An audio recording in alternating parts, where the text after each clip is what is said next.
जो प्रश्न है वह यूपीएससी, स्टेट पीएससी तथा अन्य परीक्षाओं में भी यहाँ से पूछे जाते हैं। जब हम यूपीएससी के प्रारंभिक परीक्षा के पिछले वर्षों के प्रश्नों का विश्लेषण करते हैं, साथ ही साथ स्टेट पीएससी के भी पिछले वर्षों के प्रश्नों का जब विश्लेषण किया जाता है तो एक बात बड़ी स्पष्ट हो जाती है कि अक्षांश और देशांतर के टॉपिक से प्रश्न पूछे गए हैं। इसीलिए प्रारंभिक परीक्षा के दृष्टिकोण से यह जो टॉपिक है ये बड़ा ही महत्वपूर्ण हो जाता है। इसी टॉपिक के बारे में हम विस्तार के साथ चर्चा करने वाले हैं। तो सबसे पहले हमें ये जानना है कि हमें इस टॉपिक में क्या-क्या पढ़ना है, किन-किन बिंदुओं पे विस्तार के साथ फोकस करना है, ये हम चर्चा करेंगे। तो समझिए, अगर इस टॉपिक का फॉर्मेटिंग किया जाए तो सबसे पहले हमें ये जानना है ये जो अक्षांश और देशांतर रेखाएं हैं इनका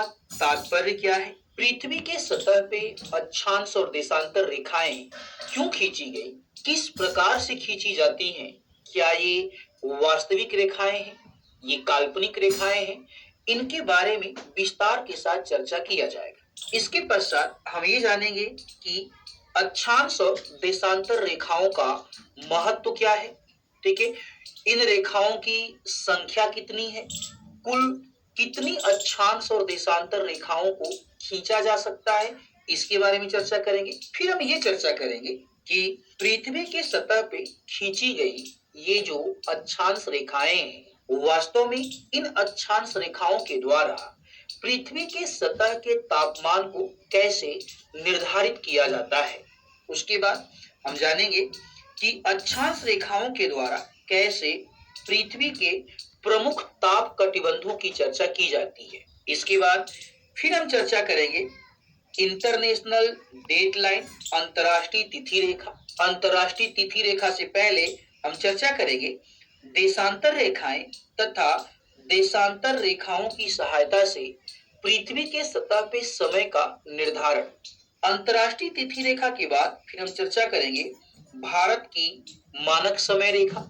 इसके बाद समझिए हम ये भी चर्चा करेंगे कि भारत में 2 टाइम जोन की मांग क्यों हो रही है, ठीक, इसके पॉजिटिव पक्ष क्या है, इसके निगेटिव पक्ष क्या है, इसके बारे में विस्तार के साथ चर्चा किया जाएगा। साथ ही साथ हम पिछले वर्ष पूछे गए 1-2 प्रश्नों की भी चर्चा करेंगे ताकि यह पता चले कि हमने जो ये टॉपिक पढ़ा है उस टॉपिक से प्रश्नों को सॉल्व कैसे किया जा सकता है। तो सबसे पहले हम ये चर्चा करने वाले हैं कि अक्षांश और देशांतर ये जो रेखाएं हैं वास्तव में इसका तात्पर्य क्या है, इसकी मीनिंग क्या है, हम ये चर्चा करने वाले हैं। 2-3 बातों को आप समझिए। सपोज कीजिए, मान लीजिए ये हमारा विश्व है, इस विश्व पे सपोज कीजिएगा यहाँ पे एक देश है, मान लेते हैं यह जो देश है ये देश समझिए भारत है, इंडिया। अब सबसे बड़ा प्रश्न यही है कि अगर हमें इस भारत के अवस्थिति का निर्धारण करना हो तो कैसे किया जाए, ये सबसे बड़ा प्रश्न है। अर्थात अगर पृथ्वी के सतह पर उपस्थित किसी भी बिंदु की अवस्थिति के बारे में जाना जाए, उसके अवस्थिति का निर्धारण किया जाए, तो कैसे उसके अवस्थिति का निर्धारण किया जाए, ये कैसे बताया जाए कि वह जो स्थान है, वह जो देश है, वह कितने डिग्री उत्तर में, कितने डिग्री दक्षिण में, कितने डिग्री पूर्व में और कितने डिग्री पश्चिम में उपस्थित है। अगर हम किसी भी देश की अवस्थिति का निर्धारण नहीं कर पाएंगे तो सबसे बड़ी समस्या ये है कि एक देश से दूसरे देश तक यात्राएं कैसी होंगी, कैसे व्यापार किया जाएगा, कैसे परिवहन किया जाएगा, ठीक है, ये सबसे बड़ी समस्या थी। और यह समस्या आज की समस्या नहीं थी, जब से मानव का जन्म हुआ है और मानव ने यात्राएं प्रारंभ की है तब से ये समस्या बनी रही है। तो हमें क्या करना है, अवस्थिति का निर्धारण करना है। तो प्रश्न ये उठा कि अवस्थिति का निर्धारण कैसे किया जाए। तो इस अवस्थिति का इंग्लिश में आप इसे लोकेशन बोल सकते हैं, निर्धारण। इसका निर्धारण करने के लिए समझिए कल्पना किया गया 2 रेखाओं की, एक रेखा है अक्षांश रेखा और दूसरी रेखा है देशांतर रेखा। इस प्रकार जब भी हम किसी भी देश के अवस्थिति का निर्धारण करते हैं तो उसके निर्धारण में अक्षांश और देशांतर रेखाओं की भूमिका होती है।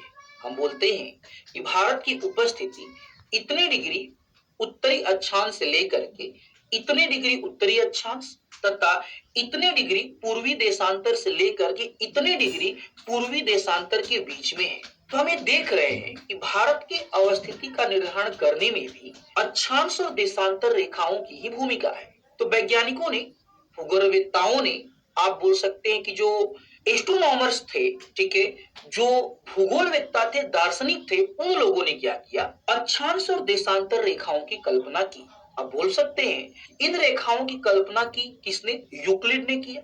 समझिए, तो सबसे बड़ा प्रश्न ये है कि अगर हम इन रेखाओं की बातें करें तो सबसे बड़ा क्वेश्चन ये है कि ये अक्षांश और देशांतर रेखाएं क्या करती हैं? ये बात तो समझ में आ गया, ये है क्या, ये जानना बड़ा जरूरी है। हम चर्चा कर रहे हैं यहाँ पे, समझिए, दो रेखाओं की।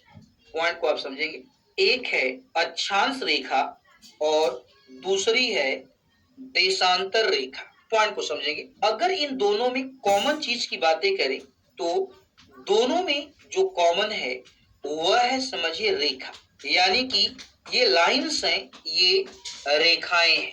अगर ये रेखाएं हैं तो इसका तात्पर्य ये भी हुआ इन रेखाओं को खींचा जाएगा, ड्रॉ किया जाएगा। सबसे बड़ा प्रश्न ये है कि इन रेखाओं को खींचा जाएगा तो कहाँ खींचा जाएगा? पहला क्वेश्चन। दूसरा क्वेश्चन ये है, अगर ये रेखाएं हैं तो ये कैसी रेखाएं हैं? पॉइंट को समझेंगे, क्या ये वास्तविक रेखाएं हैं, क्या ये काल्पनिक रेखाएं हैं? हमें ये भी जानना होगा कि ये जो रेखाएं हैं, ये रेखाएं सीधी रेखाएं हैं, टेढ़ी मेढ़ी रेखाएं, क्या, ये सब कुछ जानना पड़ेगा। एक बात समझिए, हम जब इन रेखाओं की कल्पना करेंगे तो हम इनके आदर्श रूप की कल्पना करेंगे। प्रश्न ये उठा कि सबसे पहला प्रश्न हमारा ये कि इन रेखाओं को कहां पर खींचा जाएगा? तो हम भूगोल की चर्चा कर रहे हैं। जब भी हम भूगोल की चर्चा करते हैं तो भूगोल दो शब्दों से मिलकर बना हुआ है। एक शब्द है जियो और दूसरा शब्द है ग्राफिया। जियो का तात्पर्य आपका पृथ्वी से है और ग्राफिया का तात्पर्य अध्ययन से है। अर्थात भूगोल का सामान्य अर्थ पृथ्वी के सतह के अध्ययन से है। अर्थात जब भी हम भूगोल में तो पृथ्वी से होगा। इसका तात्पर्य ये हुआ, ये रेखाएं कहां पर खींची जाएंगी? तो बड़ा सीधा सा जवाब मिलेगा, इन्हें हम खींचेंगे पृथ्वी की सतह पर। अगला प्रश्न यह है, समझिएगा, अगर इन रेखाओं को हम पृथ्वी की सतह पर खींचते हैं, क्या ऐसा संभव है कि पृथ्वी के सतह पर रेखाओं को खींच पाया जाए? तो हम बोलेंगे कि पृथ्वी की सतह पर रेखाओं को खींचना या ड्रॉ करना, समझिए, या तो संभव है या तो संभव नहीं है। अगर पृथ्वी के सतह पे रेखाओं को खींच पाना संभव होगा तो सिंपल सी बात है, ये रेखाएं, समझिए, वास्तविक रेखाएं होंगी। और अगर पृथ्वी के सतह पे रेखाओं को खींच पाना संभव नहीं होगा तो फिर ये वास्तविक रेखाएं नहीं होंगी। फिर हमें पृथ्वी के सतह पे मात्र रेखाओं की कल्पना करनी होगी। तो अगर हम कल्पना करेंगे तो बड़ा सिंपल सा बात है, ये रेखाएं आपकी काल्पनिक रेखाएं होंगी। अब हमें ये जानना है कि पृथ्वी के सतह पे रेखाओं को खींच पाना संभव है कि नहीं है। अब अगर हम चर्चा करें, इसके लिए हमें ये जानना पड़ेगा कि ये जो हमारा पृथ्वी का सतह है, इस सतह की प्रकृति कैसी है? क्या सतह की बनावट इस प्रकार से है, रेखाओं को खींच पाना संभव है, या सतह की बनावट कुछ इस प्रकार से है कि रेखाओं को खींच पाना संभव नहीं है? अगर हम इसकी चर्चा करें तो हमें देखना पड़ेगा, ये जो पृथ्वी का सतह है, इसकी दो संभावनाएं हैं। पहली संभावना की अगर हम चर्चा करें तो वह यह, इस पे एक ही प्रकार की बनावट है। अगर मैदान है तो चारों तरफ मैदान का विस्तार है, अगर पर्वत है चारों तरफ केवल और केवल पर्वतों का विस्तार है। दूसरी संभावना है, समझिए, कि जो पृथ्वी का सतह है यह असमरूप सतह है। असमरूप सतह का मतलब बनावट एक समान नहीं है। अब अगर हम चर्चा करते हैं पृथ्वी सतह की और पृथ्वी सतह का जब हम विश्लेषण करते हैं तो हम पाते हैं ये जो पृथ्वी सतह है, इस पृथ्वी के सतह पे पर्वत हैं, इस पृथ्वी के सतह पे पठार हैं, पृथ्वी के सतह पे समझिए मैदान भी है, इस पृथ्वी के सतह पे घाटी भी है, इस पृथ्वी के सतह पे समझिए मरुस्थल भी है और इसी पृथ्वी के सतह पे सागर नीतल भी है। इस प्रकार हम क्या देख रहे हैं कि पृथ्वी के सतह पे अलग अलग प्रकार की स्थलाकृतियां विद्यमान हैं। ये अलग अलग प्रकार की जो स्थलाकृतियां हैं इनकी ऊंचाई अलग अलग है। असमान ऊंचाई की स्थलाकृतियां विद्यमान है। इसका तात्पर्य ये हुआ कि पृथ्वी का सतह तो समरूप सतह नहीं है, क्योंकि असमान ऊंचाई की स्थलाकृतियों के उपस्थिति के कारण यह जो सतह होगा समझिए क्या है, यह असमरूप सतह है। बड़ा सिंपल जवाब मिला, असमरूप सतह है। क्यों असमरूप सतह है? क्योंकि पृथ्वी की सतह पे विभिन्न ऊंचाई की स्थलाकृतियां जैसे पर्वत, पठार, मैदान और घाटियां, मरुस्थल उपस्थित है। अब प्रश्न ये उठा, अगर ये असमरूप सतह है तो क्या इस असमरूप सतह पे रेखाओं को खींच पाना संभव है? हमने बोला कि अक्षांश और देशांतर क्या है? रेखाएं हैं। पॉइंट को समझिए। तो सीधा से बोलेंगे कि इन रेखाओं को असमरूप पृथ्वी सतह पर खींच पाना या ड्रॉ कर पाना संभव नहीं है। अब सबसे बड़ा प्रश्न समझिए ये है कि चूंकि ये रेखाएं हैं, इन्हें तो खींचना ही पड़ेगा, ड्रॉ करना पड़ेगा, और चूंकि हम भूगोल का अध्ययन कर रहे हैं तो पृथ्वी के सतह पे खींचना पड़ेगा। पृथ्वी के सतह की प्रकृति के अनुसार सतह पे रेखाओं को खींचना तो संभव है ही नहीं। प्रश्न ये उठा, फिर क्या किया जाए? जब हम पृथ्वी के सतह पे रेखाओं को खींचने जाते हैं तो मार्ग में कई बाधाएं आती हैं। माउंट जैसी ऊंची चोटी आती है, कंचनजंगा जैसी चोटी आती है, तिब्बत जैसा पठार आता है और प्रशांत, हिंद और अटलांटिक जैसे महासागर आते हैं। इन महासागरों में ऊंची ऊंची चोटियों पर मानव के बस की बात नहीं है कि वह किसी रेखा को खींच पाए वास्तविक रूप में। प्रश्न यह उठा, फिर क्या किया जाए? तो हमने ये देखा, ये जो स्थलाकृतियां हैं, पर्वत, पठार, मैदान, घाटी और मरुस्थल, इन स्थलाकृतियों में सबसे आसान कहाँ पर है रेखाओं को खींच पाना? इसकी जब हम चर्चा करते हैं तो हम देखते हैं इन स्थलाकृतियों में मैदान या प्लेन समझिए एक ऐसी स्थलाकृति है जहां पर रेखाओं को खींच पाना आसान है या संभव है। प्रश्न यह उठा कि अगर मैदान पर रेखाओं को खींच पाना संभव है तो क्यों ना हम कुछ कल्पना कर लें, कुछ इमेजिनेशन कर लें, क्योंकि मानव के बस की बात नहीं है कि पृथ्वी के एक छोर से दूसरे छोर तक जाकर के रेखाओं को खींच पाए। तो क्यों ना हम क्या करें, एक प्रोजेक्शन ले लें, हम पेपर लें, पेन लें और पृथ्वी को क्या करें, हम एक मानचित्र को बनाएं, हम पेपर पे बनाएं और वहां पे लाइन को खींचना हम क्या करें, कल्पना करें, इमेजिन करें। तो हमने कुछ कल्पना किया। कल्पना क्या किया समझिएगा, हमने कल्पना किया या इमेजिनेशन किया। प्रश्न ये उठा कि क्या इमेजिन किया? बड़े अच्छे से आप समझते चलेंगे। इमेजिन हमने किया कि चलिए मान लेते हैं कि संपूर्ण पृथ्वी सतह मैदान का उदाहरण है। अगर हम मैदान का उदाहरण मान लेंगे, आसान हो जाएगा रेखाओं को खींच पाना। तो क्या होगा, हम समझिए रेखाएं खींच पाएंगे। अब पॉइंट को आप समझिए। इसका तात्पर्य ये हुआ कि हम इमेजिन कर रहे हैं, कल्पना कर रहे हैं। अगर इमेजिन करेंगे, कल्पना करेंगे, इससे जो रेखाएं खींची जाएंगी वह कभी वास्तविक रेखाएं नहीं हो सकती, ये तो काल्पनिक रेखाएं ही होंगी।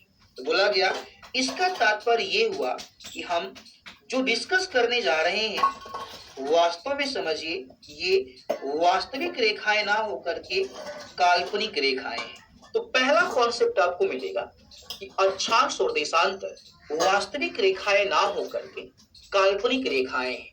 प्रश्न ये उठा, अगर ये काल्पनिक रेखाएं हैं तो ये कैसी काल्पनिक रेखाएं हैं? समझिए, तो जब भी हम रेखाओं की बातें करते हैं हम दो प्रकार की रेखाओं की बातें करते हैं। समझिए, एक रेखा होगी क्षैतिज रेखा। क्षैतिज रेखा को हम लेटी हुई रेखा भी कहते हैं, समझिए। और इस लेटी हुई रेखा को इंग्लिश में लैटिट्यूड कहा जाता है। इसी को हम नाम दे देंगे, समझिए, अक्षांश रेखा का। क्लियर हुआ? अर्थात वे काल्पनिक रेखाएं जो पृथ्वी के सतह पर क्षैतिज रूप से खींची जाएगी, उन रेखाओं को हम अक्षांश रेखाओं का नाम देंगे। इसी तरह समझिए, दूसरी जो रेखा होगी वह लंबवत या ऊर्ध्वाधर रेखा होगी।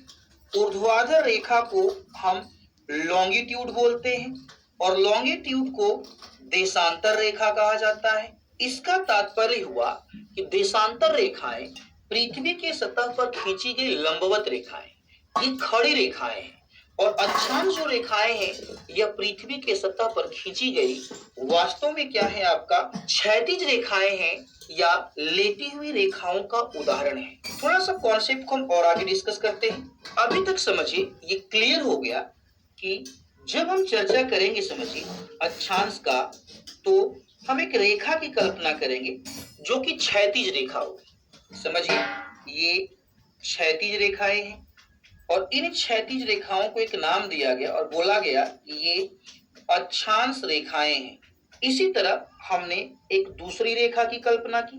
इन रेखाओं को हमने बोला कि ये लंबवत रेखाएं हैं और इन लंबवत रेखाओं को हमने नाम दे दिया देशांतर रेखाएं।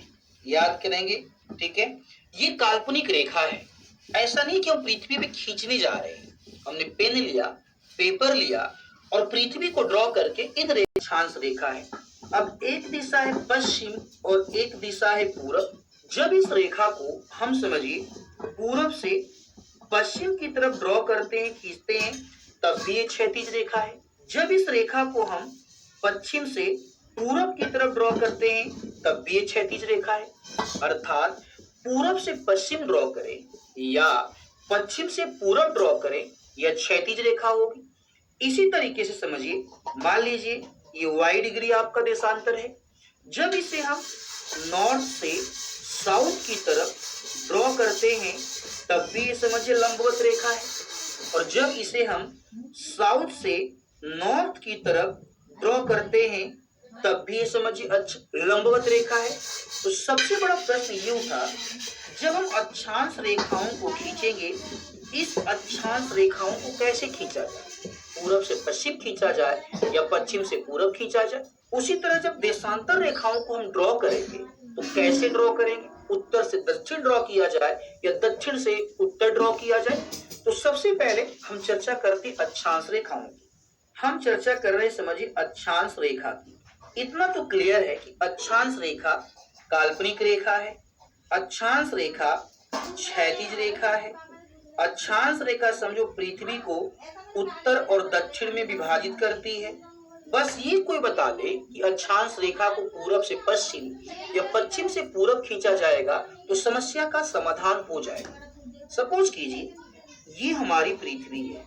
जब हम अपने पृथ्वी की बातें करते हैं तो इस पृथ्वी के लिए, समझिए, ऊर्जा का सबसे बड़ा स्रोत, अगर हम इसकी चर्चा करें तो ये हमारा सूर्य है। अब जब हम ये बातें करते हैं कि सूर्य का प्रकाश पृथ्वी के सतह पर आता है, तो पॉइंट को आप समझिए, यही मेन कॉन्सेप्ट है। सूर्य का प्रकाश पृथ्वी सतह पर आता है। अब हमें ये जानना है कि अगर इस सूर्य का प्रकाश पृथ्वी सतह पर आता है तो क्या पृथ्वी सतह के प्रत्येक स्थान पे सूर्य के प्रकाश की तीव्रता एक समान होती है? अब बोलोगे नहीं, पृथ्वी की सतह पर अलग अलग स्थानों पर सूर्य के प्रकाश की तीव्रता अलग अलग होती है। सबसे बड़ा प्रश्न यही है कि सूर्य के प्रकाश की तीव्रता अलग अलग क्यों होती है? ध्यान से समझिएगा। मान लीजिए यह एक रेखा है जो पृथ्वी को दो अलग अलग भागों में विभाजित करती, उत्तर और दक्षिण। चूंकि ये पृथ्वी को दो अलग भाग में या दो बराबर भागों में वर्गीकृत करती, उत्तर और दक्षिण, इसीलिए इसका नाम रखा गया भूमध्य रेखा। भू को बीच से वर्गीकृत करने वाली रेखा। अब समझिएगा, मान लीजिए ये सूर्य है, ये सन है। जब हम सूर्य के प्रकाश की बातें करते हैं, पॉइंट को आप समझिएगा, तो सूर्य का जो प्रकाश है, यह सूर्य का प्रकाश पूरब से पश्चिम की तरफ गति करता है। अर्थात पृथ्वी का जो पूर्वी भाग है, पॉइंट को आप समझेंगे, ये जो पूर्वी भाग है, इस पूर्वी भाग में सबसे पहले प्रकाश मिलता है। और यह जो प्रकाश है पृथ्वी पर, समझिए, अलग अलग स्थानों पर एक समान ना होकर अलग अलग है, क्योंकि यह प्रकाश पृथ्वी सतह पर अलग अलग कोण पर पड़ता है। मान लीजिए आपका ये जो प्रकाश है, यह प्रकाश थीटा डिग्री कोण पर पड़ा, यह प्रकाश थीटा 2 डिग्री, यह प्रकाश थीटा 3 डिग्री के कोण पर पड़ा। तो अलग अलग कोण पर जब प्रकाश पड़ता है, ठीक है, और ये कितने डिग्री तक जा सकता है? अब अगर हम देखें तो ये पृथ्वी का जो भूमध्य रेखा है, यह पृथ्वी के समझो आपके त्रिज्या से, उत्तरी गोलार्ध से 90 डिग्री का कोण बनाता है। तो ये जो सूर्य का प्रकाश होगा, यह 0 डिग्री से लेकर 90 डिग्री तक हो सकता है। याद रखेंगे आपका। इसका तात्पर्य ये हुआ, अलग अलग कोण पर अगर सूर्य का प्रकाश पड़ता है तो क्यों ना अलग अलग कोण पर सूर्य के प्रकाश को आधार बनाकर रेखाएं खींच दिया जाए। अब हमने क्या किया, मान लीजिए थीटा 1 डिग्री है, तो हमने थीटा 1 डिग्री का लाइन ड्रॉ कर दिया। अब सपोज कीजिए अगर ये थीटा 2 डिग्री है, तो हमने थीटा 2 डिग्री का लाइन ड्रॉ कर दिया। अगर ये थीटा 3 है, तो हमने थीटा 3 डिग्री का लाइन ड्रॉ कर दिया। सूर्य का प्रकाश पूरब से पश्चिम की तरफ गति करता है, और सूर्य के प्रकाश को आधार बनाकर हम अक्षांश रेखाएं खींच रहे हैं। तो क्यों ना बोला जाए, जो अक्षांश रेखाएं हैं, इन रेखाओं को पूरब से पश्चिम की तरफ खींचा जाता है, क्योंकि सूर्य का जो प्रकाश है यह भी पूरब से पश्चिम की तरफ गति करता है, और अक्षांश रेखाओं को सूर्य के पृथ्वी सतह पर आने वाला जो प्रकाश है उसके कोण के आधार पर खींचा जाता है। इस प्रकार यह बात क्लियर हो गया, मतलब गति करता है और अक्षांश रेखाओं को सूर्य के पृथ्वी सतह पर